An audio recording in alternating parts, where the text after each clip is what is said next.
Yes, and I think a lot of people don't know that, and certainly a lot of, Brexit voters don't know that Mm-hmm. and assume that because, Is it possible they of what don't we see in the care? news and the migrant crisis, they assume that it's really easy to Mm-hmm. get in, and actually going the legal route, it's really, really not. And I You was said very naive. the Brexit voters, and I think you're talking about a particular stereotype which may well exist, Yeah, but we yeah, know yeah. what we're talking about. You said that they don't know. Is it possible they just don't care?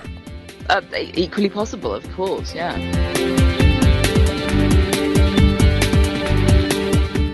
This is Here's How, Ireland's political, social and current affairs podcast, presented by William Campbell.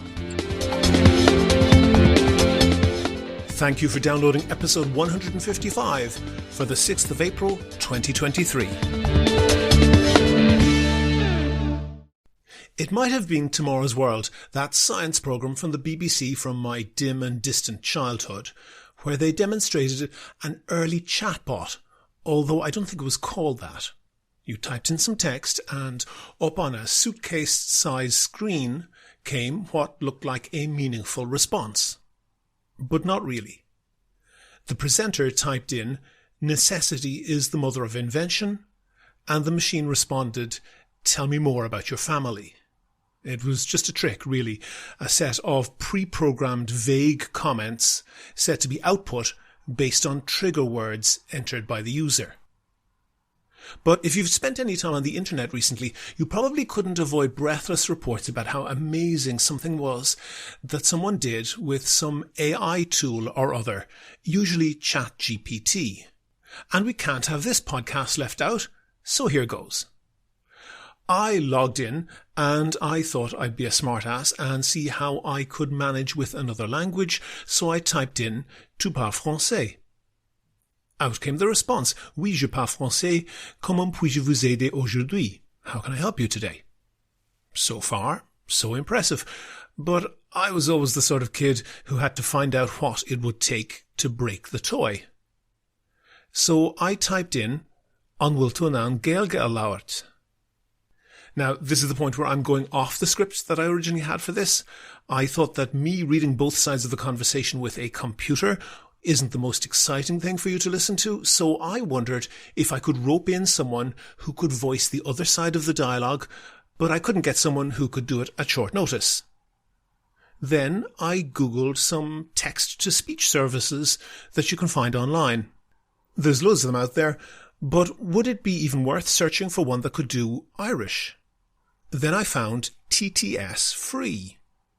So what you're going to hear are my questions and the answers that I got from ChatGPT pasted into that text-to-speech generator. No other humans involved. An bhfuil tú an Gaeilge a labhairt? Tá táim an Gaeilge a labhairt. Cad é tá uait is a go miniu? In case your Irish is even worse than mine, there might be one error in there, but ChatGPT said that it could speak Irish and asked what I wanted to tell it today. So that put me in my place. And having marched up to the top of the hill, I really had to come up with a question. So I asked what was the best mobile phone on the market these days. Cad é an gcóán is fearr le fáil faoi láthair?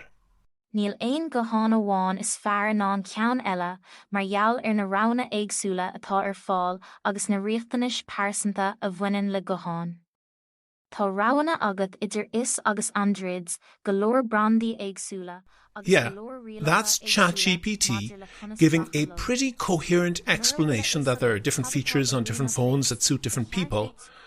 No errors, although the text-to-speech didn't quite manage to pronounce iOS, but wow.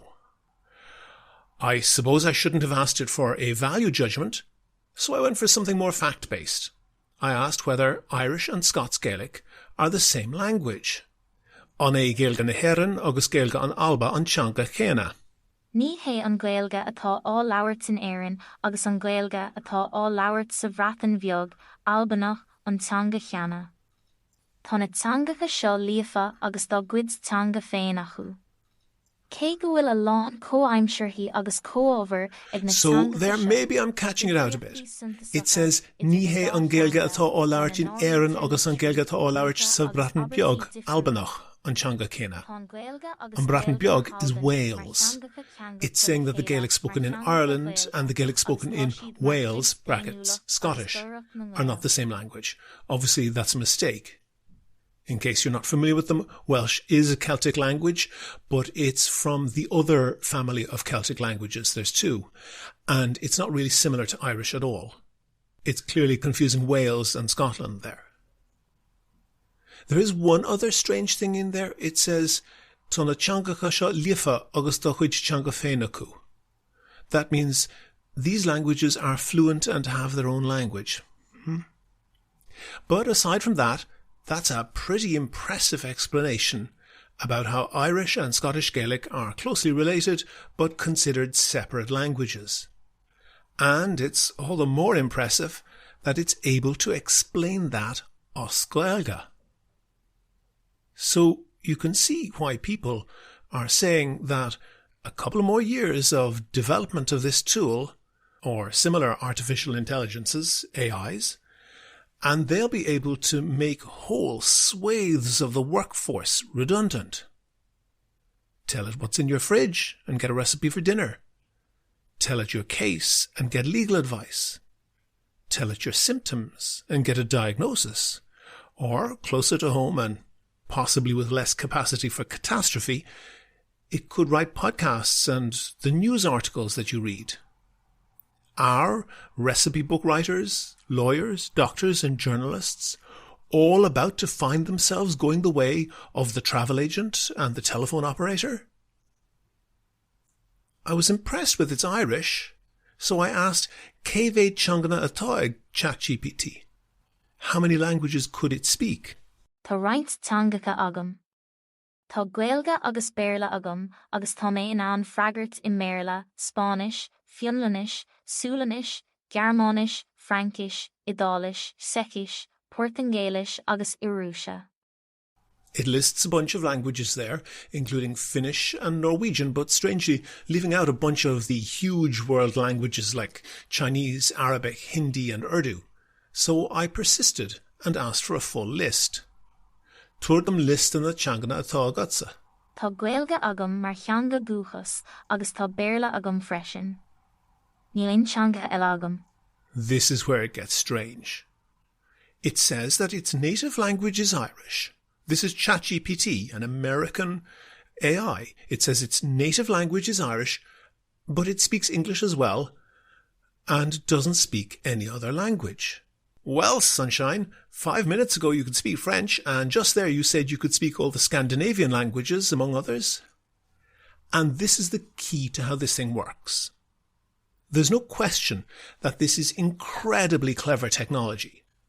I'm sure that it is going to have a huge impact on our lives into the future, but like a lot of things, its impact might be overestimated in the short term and underestimated in the long term. The way that it works is that, unlike the box of tricks on Tomorrow's World all those years ago, it doesn't have clever answers thought up by a few COBOL programmers. It has clever answers from reading, basically, the entire internet. Assuming that an average web page contains around 500 words, and that there are approximately 4.6 billion pages on the indexed web, the total word count of all the text on the internet could be roughly estimated to be around 2.3 trillion words. Oh, shut up, you don't know anything. No, really it doesn't. Some people say, but they're getting so clever these days, they're going to take over control of the world from the humans soon. Actually, it's not going to take over the world.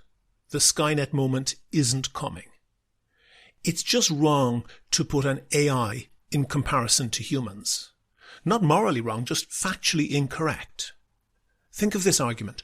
Rabbits run fast, but leopards run faster.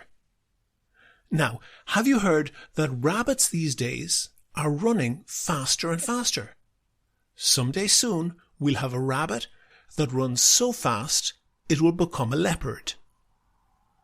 No, it won't. It doesn't matter how fast a rabbit runs. It can never become a leopard because running fast is just one of the many defining characteristics of a leopard. ChatGPT knows nothing. It's a machine. Unlike humans, it doesn't have any intentions, any desires, any consciousness, or any wants. It's unarguably a brilliant achievement, but what it is doing is selecting a probabilistic response to a text input based on all the text it has access to out there on the internet. And when people talk online about speaking Irish, they usually say that they speak English as well and no other language. ChatGPT encounters many instances of responses like that, so it spat that out. And remember the line where it says, Tána teangacha seo líofa agus do chuid teanga féin acu. These languages are fluent and have their own language. What does that even mean? I would bet that that is a regurgitation of all the people who, when they talk about Irish, make a point of saying that we have our own language and that they're fluent in it. It's a thing that is said about Irish a lot, which turns into a signal to the programming that this is an important thing to say about Irish. Actually, ChatGPT isn't all that different from the Tomorrow's World computer that says, "Tell me more about your family," when it spots the keyword mother in an input text. It is, of course, working with a database vastly larger and programming vastly more sophisticated, and it will get better and more impressive, and it will do useful stuff. But it's still a machine. And the impressive thing that it does is not understanding anything. It is that it's convincingly imitating a human that understands. The cleverness is not in an ability to be human. It's in the ability to imitate a human. That's different. It's still clever, but it's different. There are a whole lot of things to worry about in the world today, but Skynet isn't one of them. In a moment, we'll have the interview, but first I just want to say thanks to all of our patrons on Patreon. I really appreciate everyone who donates to the podcast on Patreon. We don't get a huge amount of money out of it, but it pays the bills for things like web hosting. Kevin and myself basically donate our time for free. And it's also a great morale booster when we get a new patron on Patreon. It lets us know that there are people out there who are listening and appreciating the podcast. We make a big effort to cover things that are undercovered on Irish media, and you're more than welcome to listen for free. But if you think you could do the same as the patrons on Patreon do, and donate the price of a cup of coffee once or twice a month, there's details of how to do that on the website and at the end of the show. Do you agree? Do you disagree? Follow at Here's How Podcast on Twitter and like Here's How on Facebook for updates on each show's contents. Annabelle, how's the baby? The baby's great, thank you. He just turned 8 months old. And yeah, he's fantastic. And how has it all been? It has been great. I love being a mother. I didn't ever think I would be one, and I'm really enjoying it. Yeah. It's a bit tricky being a freelancer and trying to work around him. Well, very tricky, I should say, but worth it. Yeah, worth it. Okay. I should say you are Annabelle Fenwick-Elliott. You're a British freelance journalist. You've worked with various newspapers. And am I right in thinking you're really not employed because of that, and then you get no maternity pay? Is that all correct? Yes. Sadly, I left my cushy job at the Telegraph. I was with them for 4 years. And I left them before I knew that I was going to have a baby. And then very quickly after that, got pregnant. And they had a 6-month full pay maternity package. So would have been wise for me to stay a little longer. But yeah, no, I don't get maternity. And do you have family helping out? My mother helps me, 3 days a week when I'm in England, which is really the only way that I can get work done. And otherwise, I go to Iceland. I spend a lot of time in Iceland to see his father. Okay. And tell me about the dad. Are you planning to get married, or what's the deal?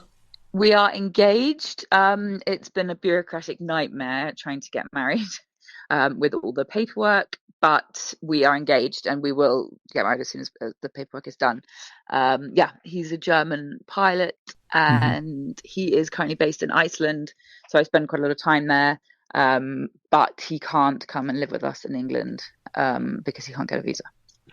That's really what I wanted to talk to you about, because you were writing about this. So he's German, and as they say in Germany, he's a German German. He's like a German-born German citizen. And for us in Ireland, this is one of the kind of startling things about Brexit that we hadn't really anticipated. He, as a German, now needs a full-on work visa to be allowed to come and live in the UK, even though he's a pilot and he would be kind of working internationally to be based in the UK, and then he would be employed in the UK. That's why he would need a work visa. Is that really difficult to get? Yes, very, very difficult. Companies are, it's bureaucratic, it's expensive for companies, and not many of them do it. I think increasing numbers are having to because of Brexit, because so much of the talent's gone now that they're kind of having to go elsewhere, but not any of the airlines that we have tried. So that has not been straightforward. We haven't found a job yet for him to get sponsored by. Okay, so you say sponsored. So essentially what needs to happen is for him to find a job with an airline, and then after they've offered him the job, they have to go through this whole bureaucratic process of saying, we want to give this guy a job and he will have a steady job in the UK. And then he begins the process of applying for a visa, which obviously could take some time and can't begin working until then. So that's a big disincentive to an employer. Can you just kind of go through the steps of what you've done, and why couldn't he just come before he gets a job? Can you support him? Can he stay with you?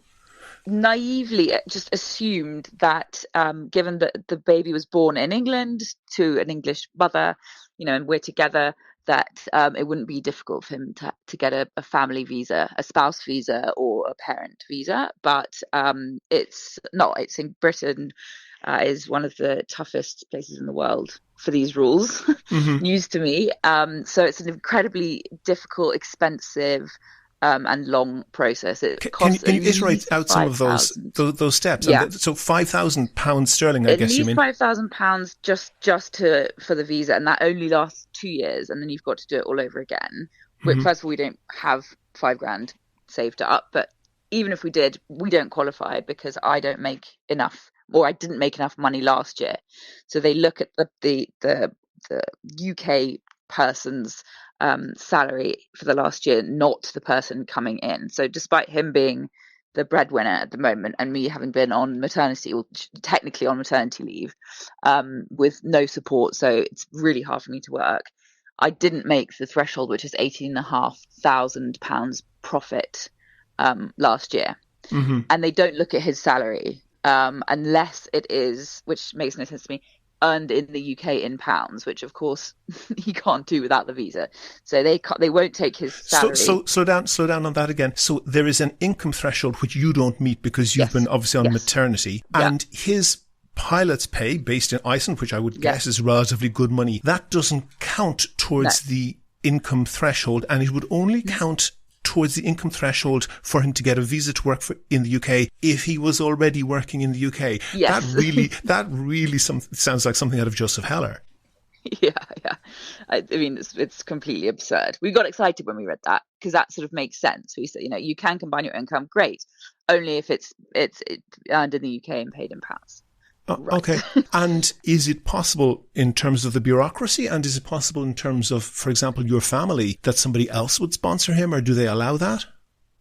No. So the only other way would be if me or him had, I think at least £65,000 in savings in our name, in an account, and that has been there for at least 6 months. And we don't even have it anywhere near that, obviously. Okay.